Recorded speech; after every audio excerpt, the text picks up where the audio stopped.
जो वाकया आप बता रहे थे वो ज़रा आप उसको कंटिन्यू कीजिएगा सुनील।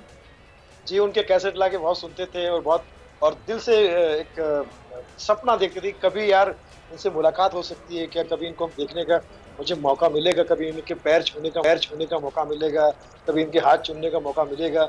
ऊपर वाले से दुआ करते थे, प्रार्थना करते थे और एक दिन ऐसा आया कि लाफ्टर चैलेंज के बाद मुझे ये पता चला कि उमर भाई बॉम्बे आने वाले हैं। अच्छा। तो मैं बस यही दुआ करता था कि मुझसे मुलाकात हो जाए। तो रऊफ लाला साहब से मेरी मुलाकात थी। रऊफ लाला साहब से मैं कहता था हुँ। या सारे पाकिस्तानी भाई से कहता था जो कलाकार यहाँ पर आते थे कि यार उमर भाई कैसे हैं, उनका नेचर कैसा है। और वो सब सारे के सारे लोग उमर भाई के इतने पक्के शागिर्द कि वो हमेशा ये कहते थे कि यार खुदादा इंसान है, बहुत सही प्यारे बात। इंसान है, नो इतना डाउट। अच्छा सिखा गुरु है और इतने अच्छे तरीके से बताते हैं, सिखाते हैं। तो मैं मेरे मन में इतना लालच आता था कि यार कब मेरी मुलाकात होगी। तो जब वो आने वाले थे तो मैंने रऊफ भाई से कहा कि रऊफ भाई मेरा एक सपना है, बस ये पूरा आप ही कर सकते हैं। हुँ। जैसे ही उमर भाई आएंगे, क्योंकि उमर भाई रऊफ लाला साहब के साथ में, तो वो रऊफ लाला साहब उनके साथ में बहुत रहते थे उमर भाई के साथ में, वो हाँ, उनको बच्चे की तरह समझते थे। हाँ। तो मैंने कहा भाई जैसे ही उमर भाई आएंगे कहीं पर भी आप बोलो, मैं आकर सिर्फ उनके पैर छूना चाहूंगा, बस हुँ। इतना ही मेरा एक सपना है।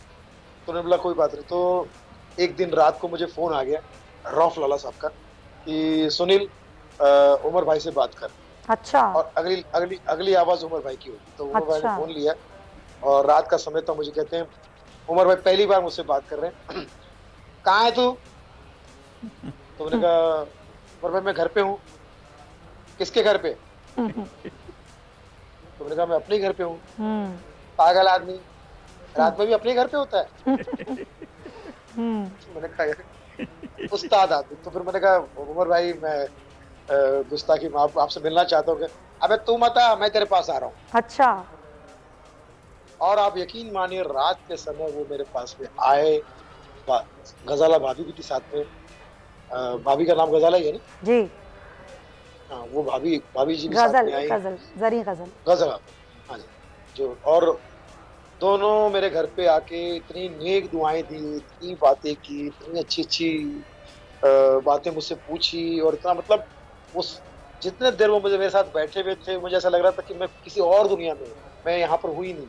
वो इतनी प्यारी प्यारी बातें कर रहे थे और फाइनली जब वो गए तो मुझे फिर एक मन में आया कि अब पता नहीं कैसे मुलाकात अच्छा, होगी, वो क्या मुलाकात होगी। जिस शो का आप ज़िक्र करते हैं, उस शो में बतौर जज उनको इनवाइट किया गया था। तो जी जी जी जी वो जी। एक्सपीरियंस कैसा था? और भी आर्टिस्ट थे ज़ाहिर है आपके साथ जो उस शो में थे। उस शो में मैं नहीं था। अच्छा, उस आप शो नहीं थे। में वो मेरे शो का थर्ड सीजन था। ओके, पहले ओके। शो में हम लोग विनर थे। मैं, हुँ। राजू श्रीवास्तव, एहसान कुरैशी, सही, हम लोग सही, पहले सीजन में थे। सही। सेकंड सीजन में रऊफ लाला जीते थे। थर्ड हाँ। सीजन में कपिल शर्मा जीते थे। कपिल शर्मा के एपिसोड में वो जज थे, ठीक है। ओके। तो फिर मैंने जब वो गए थे दुआ मांगे कि आप कैसे मुलाकात होगी, तो इत्तेफाक से फिर एक शो बना दुबई में, जहाँ पर उन्होंने मुझे बोला कि आपके साथ आप उमर शरीफ साहब के साथ में परफॉर्म करोगे। मैंने क्या कहा क्या, बात है! मजाक तो नहीं कर रहे हो? बोले नहीं नहीं।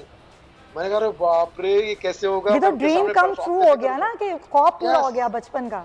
मैं इतना शुक्रगुजार हूँ मालिक का कि मेरे सारे हाँ, सपने पूरे किए। उनमें से मेन और नंबर वन का सपना ये था कि मैं उमर भाई के साथ ज़बरदस्त, किसी मंच पर, किसी स्टेज पे खड़ा रहूं। और वो ज़बरदस्त। मुझे मौका मिला। और जब बैनर बना तो उसमें उनके साथ मेरा फोटो था।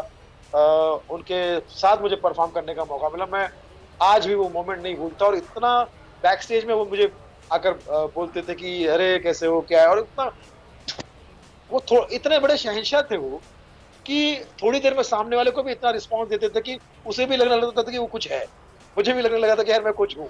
इतना रिस्पॉन्स देते थे, इतना ऐसे ही थे। प्यार करते थे। सब्सक्राइब करें और बेल दबाएं ताकि कोई खबर रह न जाए।